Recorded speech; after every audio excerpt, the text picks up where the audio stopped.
My name's Fred Jensen. I'm the product manager for PowerLog. And today I'm going to introduce one of the new features in PowerLog 9.7.1.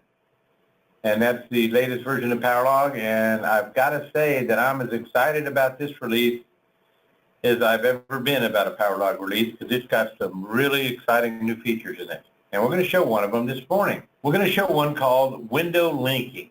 And window linking is, well, I kind of have to show it to explain it. So let me go ahead and get going. You go into Tools, and you say window linking. It's got this little chain-like link symbol next to it, which I think is rather cute. So we go window linking, and the window pops up, and we can't do anything with it. So let's go ahead and bring up the windows we actually want to link.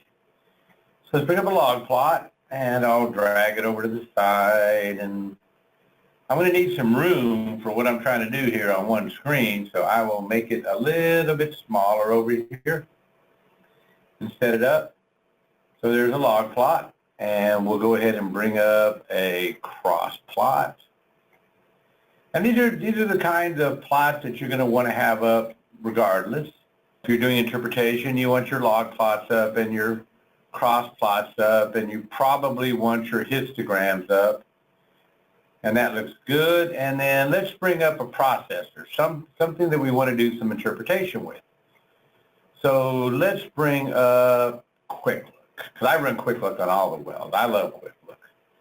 It's easy to run, it's fun, and safe. So now I've brought up all of these windows, and now you see I have the ability, the windows I've brought up have shown up in the linked windows thing. But first I got to pick some wells. So let's go grab the wells, and we'll bring up our well selector.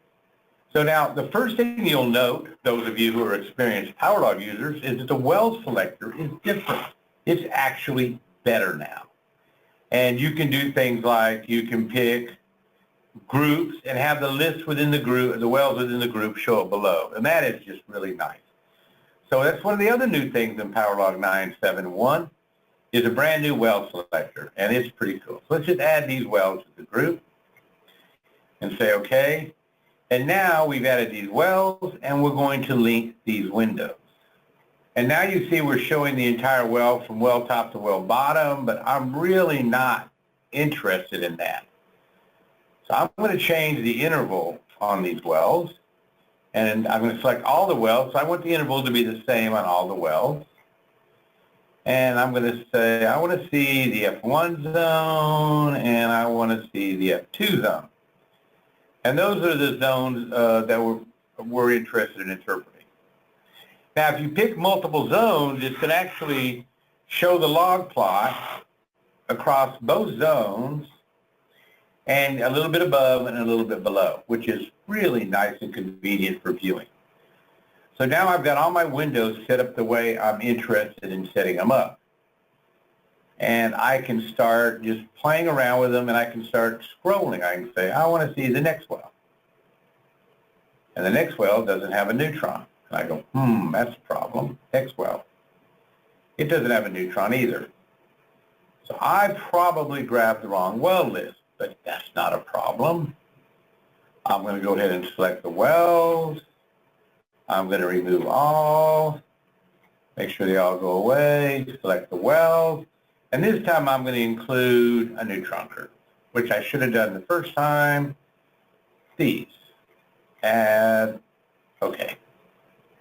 And now I've got my neutron curve. I've got to reset my working interval, which, as you can see, is very quick and easy to do. And set it back to F1. Click, set back to F2, and we're ready to go. Now, when I step through the wells, going up to the top so you can see where we are, you'll see that everything changes every time. And that's really nice. You can click through from well to well, and you can view your data, and you can understand your data. And even better, you can go in and you can say, you know, I think I'm not showing enough V clay in this well. I want to increase the amount of V clay. So I'm going to, in this well, I'm going to say V clay times 1.1 and run my process for my quick look again, and I will get a new clay curve out. I may want to increase it just a little bit more. 1.2. Okay, that looks a little bit better. And it's running across. I see why I'm not seeing in the intervals, is because it's only doing the F1 and F2. And that way you can go through and you can view your wells, you can interpret your wells, and you can do a whole lot of information really quickly and easily with the new Windows linking tool. And that's pretty much what I wanted to say. You can click on the well you want. You can go to any well and select it. You can change your well list. You can link as many windows as you want. You can link as many processors as you want. So it's a really versatile tool that's designed to increase the usability and make your ability to interpret a vast number of wells a lot easier and be able to handle it a lot faster. And I thank you for your time and attention.